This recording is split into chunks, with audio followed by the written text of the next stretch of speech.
하나님이 여러분과 함께 하십니다. 하나님이 올해도 어디에서 일하셨으면 좋겠습니까? 교회 안에서, 우리의 인생에서. 할렐루야. 하나님이 우리를 지금까지 인도하셨고 우리의 미래를, 그리고 우리의 하루하루를 이끄시고 그 안에서 역사하시는 것을 우리가 믿음으로 고백하는 것입니다. 하나님이 지금도 일하고 계십니다. 아멘. 하나님 말씀 함께 읽겠습니다. 이사야 43장 18절 19절 상반절입니다. 같이 읽습니다. 너희는 이전 일을 기억하지 말며 옛날 일을 생각하지 말라. 보라, 내가 새 일을 행하리니 이제 나타낼 것이라. 아멘. 거기까지입니다. 교우 여러분, 예수님이 이 땅에 오셔서 처음으로 무엇을 말씀하셨습니까? 예수님이 이 땅에 오셔서 처음으로 하신 말씀은 이거였습니다. 때가 찼고 하나님의 나라가 가까이 왔으니 회개하고 복음을 믿으라. 때가 되었으니, 하나님의 나라가 가까이 왔으니 이제 하나님의 나라의 복음을 믿으라는 것입니다. 우리 믿음의 선배 바울 사도께서는 그런즉 누구든지 그리스도 안에 있으면 새로운 피조물이라. 이전 것은 지나갔으니 보라, 새 것이 되었도다. 고린도 후서에서 말씀하신 이 말씀은 새 것이 되었다, 새로운 피조물이 되었다, 즉 새로운 시대가 시작되었다고 하는 선언입니다. 예수님은 우리에게 오셔서 새 시대가 시작되었다고 말씀하십니다. 그 새 시대가 하나님의 나라를 말합니다. 하나님이 통치하시는 나라, 하나님이 우리와 함께 하시는 인생이 이제부터 시작된다고 하는 이야기를 선포하셨습니다. 그런즉 누구든지 그리스도 안에 있으면 새로운 피조물이라. 이 말은 그리스도 안에 있는 사람은 이제 새로운 세상, 새로운 시대가 열린다는 말입니다. 교우 여러분, 이 말씀을 믿게 되시기를 바랍니다. 어렸을 때부터 지금까지 이 말씀을 듣고 자라왔지만 이것이 무슨 뜻인지 잘 몰랐습니다. 오늘 이 말씀을 통하여 이 말씀이 더욱 선명해지기를 바랍니다. 누구든지 그리스도 안에 있으면 새로운 피조물이라. 이전 것은 지나갔으니 보라, 새 것이 되었도다. 하나님은 우리들에게 예수 그리스도를 통하여 새로운 세상을 주기를 원하십니다. 그 새로운 세상은 하나님이 우리와 함께 하시는 세상입니다. 무엇이 새롭다는 말입니까? 이전 것이 무엇입니까? 이전 것은 우리가 마귀에게 종노릇하던 세상을 말합니다. 원수 마귀가 사람들을 여러 가지로 자기 종으로 부리고 죄와 정욕과 세상과 그리고 두려움 가운데 헤매며 살게 하던 그 세상이 끝나고 이제 우리 주 예수 그리스도께서 오셔서 하나님이 우리와 함께 하시는 삶, 더 이상 두려움 가운데 죄의 짐 아래 신음하며 사는 삶이 아니라 하나님과 더불어 살아가는 축복된 삶이 시작된다고 우리들에게 새로운 세상을 주시려고 오신 줄 믿습니다. 하나님은 항상 새로운 일을 행하시는 분입니다. 하나님이 어떤 일을 행하실 때 그 일은 새로운 일입니다. 오늘 우리가 읽은 이사야 말씀도 너희는 이전 일을 기억하지 말며 옛날 일을 생각하지 말라. 보라, 내가 새 일을 행하리니 이제 나타낼 것이라고 말씀하십니다. 하나님이 일하시는 일, 그것이 바로 새 일입니다. 이사야 시대의 이스라엘 백성들은 나라를 잃고 예배당도 잃고 종으로 팔려가서 극심한 고통과 낙심과 절망 가운데 있었습니다. 그들에게 하나님이 하시는 말씀입니다. 내가 새 일을 행하겠다. 이전 일은 잊어버려라. 옛날 일을 생각하지 말아라. 그렇게 하나님이 새 일을 행하신다고 말씀하십니다. 하나님은 항상 새로운 일을 그 백성들을 위하여 행하십니다. 하나님이 홍해에서 이스라엘 백성들을 위하여 새로운 일을 행하셨습니다. 많은 이스라엘 백성들은 두려워했지만 모세는 그들에게 말합니다. 너희는 두려워하지 말고 가만히 있어서 여호와께서 오늘 너희를 위하여 행하시는 구원을 보라. 오늘 너희가 본 애굽 사람을 영원히 다시 보지 못하리라. 모세는 홍해 앞에서 하나님이 새 일을 행하실 것이라고 말씀하십니다. 그러면서 이스라엘 백성들에게 두려워하지 말라 하십니다. 하나님은 하나님의 백성들을 위하여 새로운 일을 행하십니다. 두려워하고 있는 사람, 실패한 사람, 낙심한 사람, 그 사람에게 하나님은 새로운 일을 행하시겠다고 말씀하십니다. 하나님이 새로운 일을 행하실 때는 항상 처음에 이렇게 말씀하십니다. 뭐지요? 너희는 두려워하지 말아라. 하나님은 항상 새로운 일을 행하실 때마다 두려워하지 말아라. 걱정하지 말아라. 내가 이제 너의 인생을 이전과는 다른 인생으로, 과거와는 새로운 삶으로 바꿔주겠다. 이 말씀에 대하여 반응하는 것이 믿음입니다. 교우 여러분, 성경 전체를 통해서 볼 때 복음이 무엇입니까? 구약 성경에서는 복음을 이렇게 선포합니다. 여호와께서 통치하신다. 이 말은 하나님이 지금 일하고 계신다 하는 것이 구약의 복음 내용입니다. 신약 성경에서 복음의 내용은 예수 그리스도께서 선포하신 내용입니다. 여호와의 은혜의 해가 시작되었다. 이 말은 눌린 사람은 풀려나게 되고, 죄는 용서받게 되고, 실패한 사람도 다시 성공할 수 있게 되고, 하나님 없이 두려움 가운데 살던 사람도 이제는 하나님과 함께 하시는 임마누엘의 삶을 살게 되었다고 선포하는 것이 신약 성경의 복음입니다. 성경은 우리가 무엇을 지켜야 한다고 하는 규범집이 아니라 하나님께서 우리를 구원하신다고 하는 하나님의 복음의 책인 줄로 믿으시기 바랍니다. 복음은 무엇입니까? 하나님이 우리들을 향하여 이미 행하신 일과 앞으로 행하실 일을 과거 시제로 선포하는 것이 복음입니다. 교우 여러분, 우리 한국말에 이런 말이 있죠. 너 죽었어. 언제 쓰지요? 상대방이 지금 죽어버렸다는 뜻입니까? 뭐지요? 너 죽었어 이 말은 너는 죽을 것이다가 아니잖아요. 죽었어라고 하는 말은 이미 죽은 사람을 가리킬 때 쓰는 말입니다. 그런데 우리가 어떤 상황을 놓고 너는 죽었어 이렇게 할 때는 뭐예요? 반드시 너는 내가 혼을 내주겠다 하는 뜻이시죠. 너는 내 앞에서 지금 이미 죽은 거나 다름없다. 그런 강한 의지를 표현할 때 우리는 과거 시제로 얘기합니다. 성경에서 하나님이 우리들을 구원하시는 일이 너무 분명할 때는 과거 시제로 이야기합니다. 로마서 8장에 하나님이 우리들을 미리 아신 우리들을 부르시고 의롭다 하시고 영화롭게 하셨느니라 라고 과거 시제로 설명합니다. 많은 그리스도인들은 이것을 하나님이 우리를 예정하셨고 하나님 우리를 소명 부르셨고 하나님 우리를 칭의 의롭다 하셨고 하나님이 우리를 장차 영화롭게 하실 것이라고 설명합니다. 그러나 로마서 8장에 있는 29절 30절에 있는 이 말씀은 전부 다 과거 시제로 기록되어 있습니다. 왜 과거 시제일까요? 하나님이 하시는 일은 반드시 이루어지기 때문에 성경은 그것을 과거 시제로 설명한 것입니다. 그러니까 하나님이 어떤 사람을 정하셨으면 바꾸지 않습니다. 하나님이 어떤 사람을 부르셨으면 나 너 이제 바꾸겠다 하지 않습니다. 하나님이 우리를 의롭다 하셨고 하나님이 우리를 영화롭게 하셨다고 설명합니다. 그러므로 우리들이 꼭 믿어야 될 것은 하나님이 말씀하신 것은 반드시 이루어진다고 믿는 것. 그것이 믿음의 정의입니다. 교우 여러분, 믿음이 무엇입니까? 믿음이란 하나님이 하신 말씀 그리고 하나님이 하신 일에 대해서 긍정적으로 반응하는 것, 그것이 믿음입니다. 하나님이 이렇게 말씀하지 않으셨습니다. 내가 너희를 정했고 내가 너희를 불렀고 내가 너희를 의롭게 하였지만 너희들이 앞으로 영화롭게 될지는 잘 모르겠어. 너희들이 하는 것 보고 내가 영화롭게 할지 말지 결정할 거야.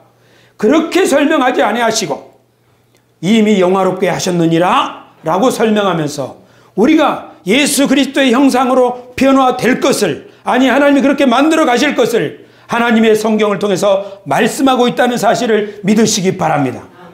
그러므로 내가 아무리 지금 믿음이 연약하고 내 행실이 아무리 지금 부족하다고 할지라도 자신을 바라보지 말고 나를 그렇게 영화롭게 만드실 하나님을 바라보는 사람은 반드시 하나님이 그렇게 만드신다는 걸 믿으시기 바랍니다. 베드로를 보십시오. 얼마나 허물이 많습니까? 물에 빠지기도 하고 예수님을 모른다고 3번이나 부인하기도 하면서 얼마나 성질이 급합니까? 칼을 빼서 군인의 귀를 자르기도 하고 좌충우돌 그렇게 형편없는 사람처럼 보이는 베드로를 예수님이 교회의 반석 그리고 믿음의 위대한 영웅으로 만들지 않습니까? 성경의 모든 인물들이 다 그렇습니다. 우리가 추앙에 맞지 않는 아브라함조차도 잘 읽어보면 얼마나 아브라함이 줏대가 약하고 부인의 말에 쉽게 넘어가고 하나님의 약속을 의심하고 그랬습니까? 그러나 하나님이 그 아브라함을 이끌어서 우리가 모두 알듯이 믿음의 조상으로 세우신 것, 하나님이 하시는 일에 대해서 믿음을 가지고 아멘 하는 사람은 반드시 하나님이 그를 그렇게 만드실 줄로 믿습니다. 그러므로 의인은 7번 넘어져도 다시 일어나는 사람입니다. 누가 심판받고 멸망받을 사람입니까? 나는 할 수 없어. 하나님도 나는 어떻게 못하실 거야. 이러는 사람에게는 소망이 없습니다. 나는 할 수 없어. 나는 연약해. 나는 과거가 부정적이고 실패가 많아. 하지만 하나님은 하실 수 있을 거야. 하고 하나님께 나아오는 사람은 하나님이 그를 반드시 구원하실 줄로 믿습니다. 구원이란 무엇입니까? 구원이란 하나님 없이 살아가던 인생, 그래서 너무나 연약하고 너무나 방황하고 그리고 자기 비하와 연민 가운데 살고 세속적 욕심에 찌들어 살던 사람이 하나님 앞으로 돌아와서 하나님과 더불어 살아가는 삶입니다. 아직 완전하진 않지만 하나님이 그를 통하여 점점 하나님과 더불어 사는 사람에게 나타나는 아름다운 열매들과 특징들을 세워갈 줄로 믿으시기 바랍니다. 그러므로 자기 자신을 바라보고 지금 실망하지 말고 타인과 다른 성도들을 바라보고 정죄하지 말고 하나님이 우리를 하나님과 더불어 살아가는 삶, 하나님 우리와 함께 하신다고 믿고 고백하는 우리들을 하나님이 그와 같이 영화롭게 세우실 것을 꼭 신뢰하고 믿으시기를 바랍니다. 할렐루야. 그러면 죄가 무엇입니까? 우리들이 죄를 대부분 나쁜 행실을 죄라고 말하고 있습니다. 그러나 미국에서 아주 존경받는 랄프 waldo 에머슨의 그가 존경하는 스토로라고 하는 사람이 있습니다. 그는 죄에 대해서 이렇게 말합니다.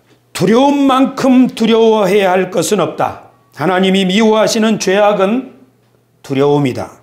그에 비하면 무실로는 순진하다고 하나님은 생각하신다. 이 말이 무슨 뜻입니까? 하나님은 두려워하는 것을 가장 큰 죄로 여기신다는 겁니다. 하나님을 모르고 하나님 없다 하는 것은 오히려 순진하다고 생각하는 거죠. 네가 몰라서 그렇다. 그러므로 하나님을 알지 못하는 사람이 두려워하는 거죠. 예를 들면 하나님이 얼마나 놀랍고 힘이 세고 신실한지 그걸 모르는 사람은 삶의 문제 앞에서 두려워하게 되겠죠. 돈이 없는데 앞으로 큰일을 당하면 어떻게 될까? 노후 대책이 안 돼 있는데 앞으로 큰 병에 걸리면 어떻게 될까? 사람들한테 내 평판을 잃어버리면 어떻게 될까? 저 사람을 내가 잃으면 어떻게 될까? 이러다가 내가 죽지 않을까? 성경의 히브리서 기자는 이렇게 설명합니다. 하나님 없이 살아가는 삶을 또 죽기를 무서워함으로 한평생 매여 종노릇하는 자들이라고 설명합니다. 하나님이 가장 싫어하시는 죄악은 두려워하는 사람입니다. 홍해 앞에서 보십시다. 이스라엘 백성들은 홍해 앞에서 두려워합니다. 왜 두려워합니까? 하나님이 자기들을 이집트에서 건져냈으나 여기서 죽이시는가 보다 하고 하나님의 신실하심을 믿지 못하기 때문에 두려워하는 것입니다. 그러나 하나님은 그 백성을 부르시고 끝까지 책임지시는 분입니다. 그런 하나님을 믿지 못하기 때문에 이스라엘 백성들은 홍해 앞에서 바들바들 떨고 있고 모세를 원망하면서 불평하는 것입니다. 예수님의 제자들이 예수님과 함께 배에 탔을 때 갈릴리 바다에서 풍랑이 일었지요. 예수님이 그 배에 함께 타고 계셨지만 제자들은 무서워합니다. 죽을까 봐서. 왜 두려워합니까? 예수님이 함께 있는데 제자들에게는 아직 믿음이 없습니다. 하나님이 자기들을 구원하실 것이라는 믿음이 부족합니다. 그러므로 믿음은 큰 사람이 있고 작은 사람이 있습니다. 홍해 앞에 모세는 믿음이 큰 사람이요. 풍랑이는 배에 타고 있던 예수 그리스도는 믿음이 크신 분이요. 제자들은 믿음이 작습니다. 어떤 사람은 믿음이 크고 어떤 사람은 믿음이 작습니까? 믿음이 큰 사람은 하나님이 어떤 분인지를 잘 아는 사람, 이런 사람이 믿음이 큰 사람입니다. 그러므로 하나님이 어떤 사람을 부르실 때는, 우리들을 부르실 때는 제일 먼저 우리들에게 하나님이 어떤 분인지를 가르쳐 주시고 나타내 보여주십니다. 그래야 우리들이 하나님이 하시는 일에 동참할 수 있기 때문입니다. 교우 여러분 믿으시면 아멘 합시다. 하나님이 우리를 부르실 때 우리들은 처음에는 하나님에 대해서 잘 모르지요.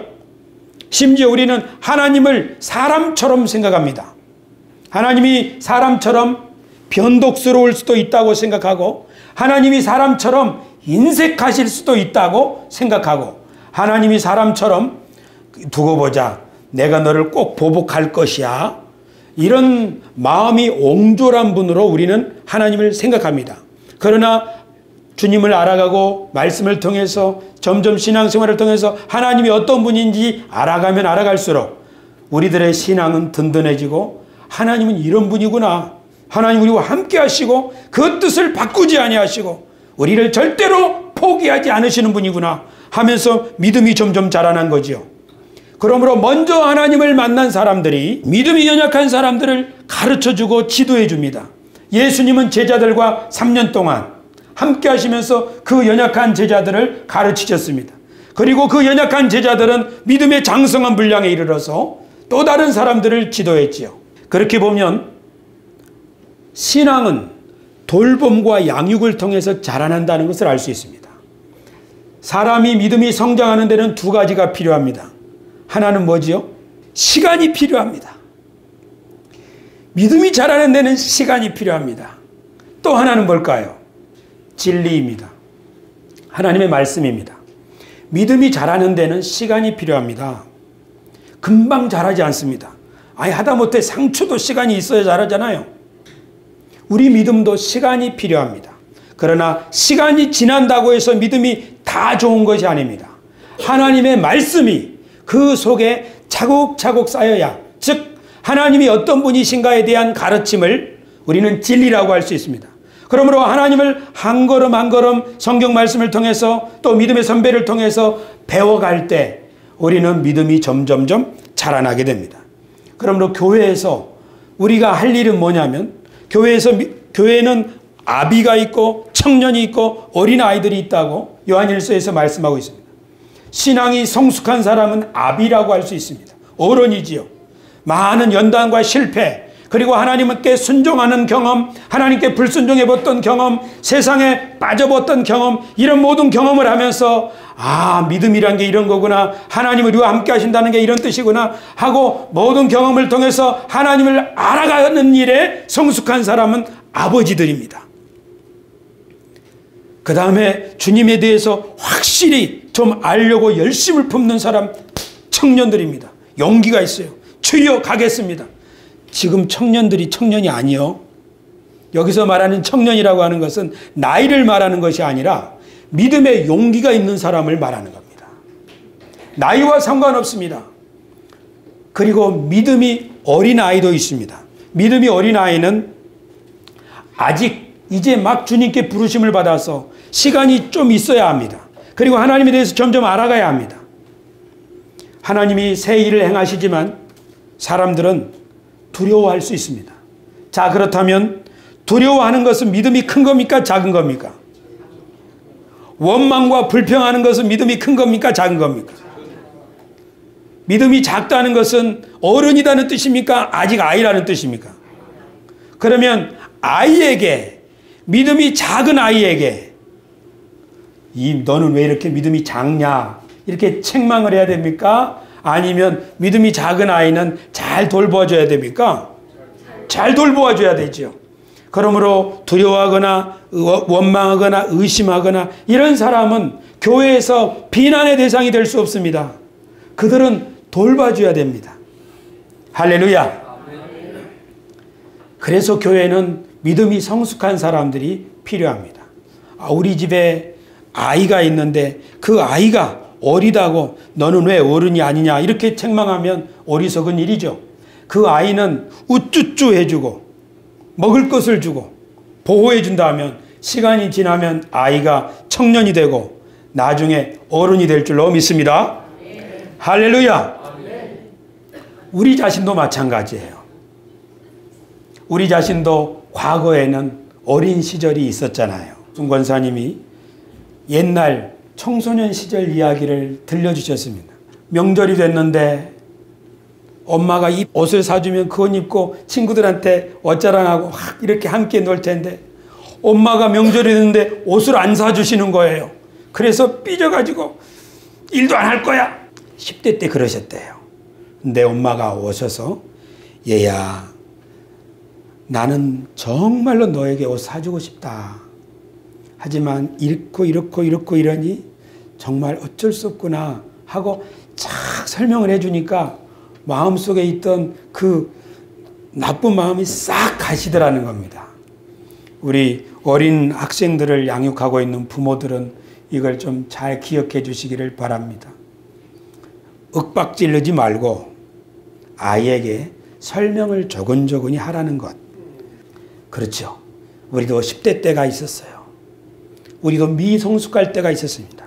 그러나 지금 우리는 어른이 되었고 이렇게 자라나고 있지 않습니까? 그리고 또 양육하고 있지 않습니까? 신앙도 똑같습니다.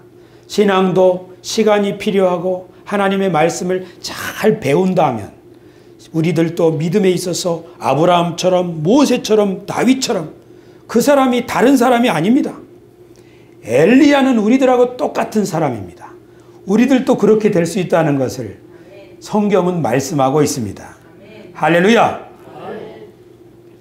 우리가 지난 3년 동안 은혜의 복음을 배우고 하나님의 경륜을 배웠습니다.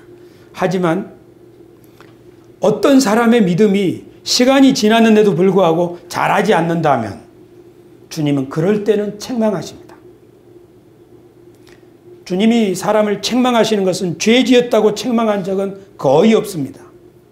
그러나 주님이 딱 책망하신 적은 언제냐면 예수님이 죽었다가 다시 살아나시겠다고 제자들에게 말씀하시고 죽으셨는데 그리고 그대로 살아나셨어요. 근데 그 예수님의 살아나심을 목격한 여자들이 제자들에게 와서 예수님이 다시 살아나셨다고 이야기하는데 이 제자들은 여자들의 말을 믿지 않습니다. 그래서 예수님께서 그 제자들 모임 가운데 나타나셔서 그 후에 11 제자가 음식 먹을 때에 예수께서 그들에게 나타나사 그들의 믿음 없는 것과 마음이 완악한 것을 꾸짖으시니 이는 자기가 살아난 것을 본 자들의 말을 믿지 아니함일러라. 예수님이 누구를 책망하시는가? 마땅히 믿음의 선생이 되어야 하고 마땅히 시간이 오래 지나서 이제는 믿음이 확고해져야 함에도 불구하고 아직도 어린아이처럼 젖이나 먹고 신앙의 초보에서 벗어나지 못하고 있으면 그때는 주님이 책망하신다는 말씀입니다. 예수께서 이런 짧은 이야기를 들려주셨는데 어떤 포도원 주인이 그 소장농에게 포도원을 맡기고 3년 후에 포도원 열매를 좀 달라고 찾아가셨는데 그 소장농이 말합니다. 지금은 열매가 없습니다. 그러니까 포도원 주인이 말합니다. 내가 3년을 와서 이 무화과 나무에서 열매를 구하되 얻지 못하니 찍어버리라. 어찌 땅만 버리게 하겠느냐.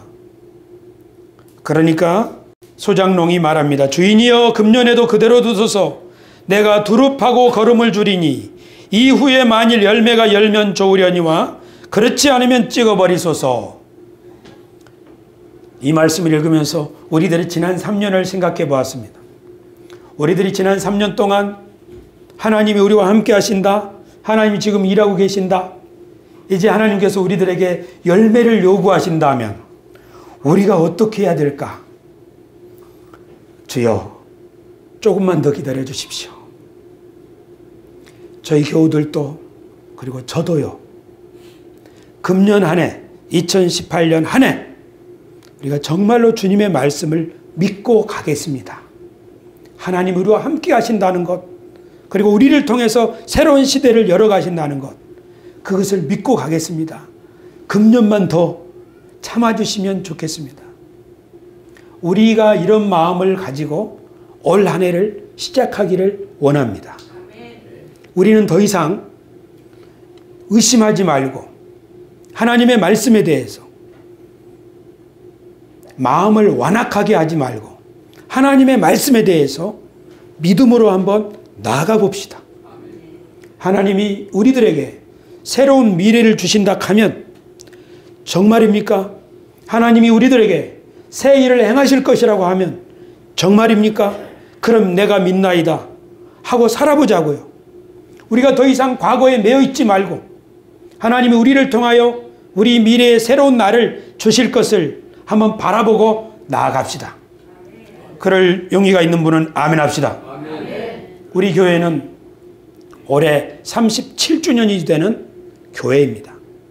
올 한 해는 우리 교회에게 특별한 한 해가 되기를 소망합니다. 작년에도 이런 말 했겠지요. 그렇죠? 사실은 그 전에도 이런 말 했겠죠. 그럼 우리가 어떻게 하면 좋습니까? 그러지 말고 성경에 있는 이 포도원 지기처럼 이 무화나무 관리자처럼 금년에만 참아주십시오. 금년에도 잘 돌보고 걸음을 주고 하면 열매가 맺힐 것 같습니다. 우리가 이런 자세를 가지고 새해를 살아봅시다.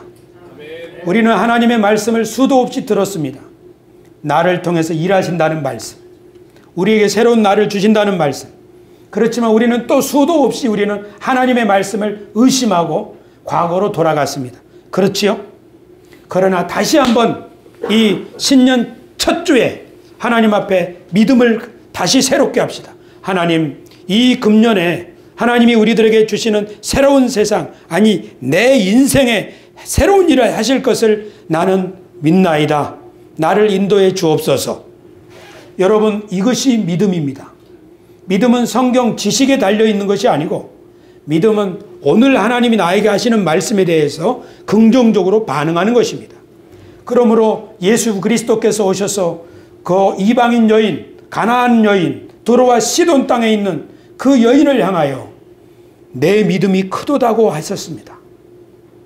오늘 우리들은 과거는 잊고 하나님께서 내 인생에 새로운 일을 행하실 것을 한번 믿음으로 바라보고 나아갑시다. 우리가 10번, 20번, 1000번 실패했을지라도 하나님이 내가 너를 통하여 다시 일할 것이다. 내가 전에 생각하지 못했던 거, 내가 꿈꾸지도 못했던 거, 내가 너를 통하여 계획한 일을 이룰 것이라고 하는 하나님의 말씀을 믿음으로 받아들이고 우리의 남은 인생의 날수가 얼마이든지 간에 그 믿음을 가지고 산다면 우리 인생은 올 한 해도 축복이요 기적이 될 줄로 믿습니다. 아멘. 여러분, 저와 함께 이런 새로운 미래를 열어가실 의향이 있으면 아멘 합시다. 아멘. 우리 교회가 그런 새로운 한 해가 되기를 기대하면 아멘 합시다. 아멘. 그러면 우리 교회가 꿈꾸는 새해, 그것이 우리 주보 7쪽에 있사오니 참조해 주시기 바랍니다. 7페이지에 보시면 우리 교회가 지향하는 10가지 방향성이 있습니다. 우리 모든 교우들께서 큰 소리로 저와 함께 낭독해 주셨으면 좋겠습니다. 이것은 우리의 믿음의 고백이자 우리 교회의 미래의 선포입니다. 굵은 글자, 예를 들면 제가 은혜 하고 읽으면 교우들께서 나머지 부분 우리는 이렇게 읽어주시기를 바랍니다. 새소망 공동체가 지향하는 방향성 10가지. 첫째, 은혜. 우리는 하나님의 은혜를 받고 누리며 전하는 은혜 공동체다. 둘째, 대리인. 우리는 세상을 통치하시는 하나님의 부르심을 받는 대리인 공동체다. 메시아. 우리는 세상에서 화목하게 하는 직분과 말씀을 맡은 메시아적 공동체다. 전령. 우리는 새로운 시대와 말씀을 언행으로 선포하는 전령 공동체다. 모델. 우리는 건강한 교회를 세움으로 그 일을 수행하는 모델 공동체다. 제자. 우리는 주님의 회복 사역에 동참하기 위해 가장 먼저 스스로를 변화시키기 위해 배우는 제자 공동체다. 회복. 우리는 세상을 새롭게 하시는 하나님의 일에 동참하는 회복 공동체다. 개혁. 우리는 늘 새롭게 하려는 살아있는 생명력을 발휘하기 위해 애쓰는 개혁 공동체다. 대안. 우리는 개혁을 통해 세상을 하나님의 주체할 수 있게 개방. 우리는 이 모든 일을 홀로 할 수 없음을 알고 힘을 모으는 일에 힘쓰는 열린 공동체다. 아멘. 우리 교회가 이것을 지향합니다. 왜냐하면 하나님이 우리들에게 새로운 교회의 미래를 주시기 때문입니다. 오른쪽에 보시면 세수만 공동체 사역에 5가지 키워드가 있습니다. 첫째, 진리는 인격을 통해서만 전수된다. 사람이 제일 중요하다는 것입니다. 영어로 person을 사람이라고 하죠. 사람이 제일 중요합니다. 두 번째, 성숙에는 시간과 진리가 필요하다. 셋째, 누구와도 소통하고 배우고자 할 때 성숙한다. 개방성. 넷째, 하나님과의 친밀한 동행이 모든 일을 가능하게 한다. 다섯째, 성령의 은사는 자발성을 통해서만 발휘된다. 이것이 금년의 5가지 키워드입니다. 우리가 기억할 일입니다. 그리고 그 아래 세수만 공동체가 힘쓸 일 5가지입니다. 우리 5가지 힘쓸 일 1번부터 같이 읽겠습니다. 첫째, 시작. 개인별 역량 강화에 힘쓴다. 둘째, 나눔과 돌봄에 힘쓴다. 셋째, 공동체를 세우는 데 힘쓴다. 넷째, 협력을 통해 일하기를 힘쓴다. 다섯째, 세상은 하나님의 세상임을 기억하고 섬기는 데 힘쓴다. 아멘. 이것이 우리 교회가 금년에 하나님이 새롭게 일하실 것을 믿고 바라보고 나아가는 방향이요, 키워드요, 힘쓸 일 역점 사항입니다. 이것을 위해서 기도하고 힘쓴다면 2018년 우리들에게 새로운 축복의 해가 되리라고 믿습니다. 교우 여러분, 저를 봐주시기 바랍니다. 지금부터 2000년 전에 예수님께서 12명의 사람들을 모아두시고 그들에게 새로운 세상이 시작되었다.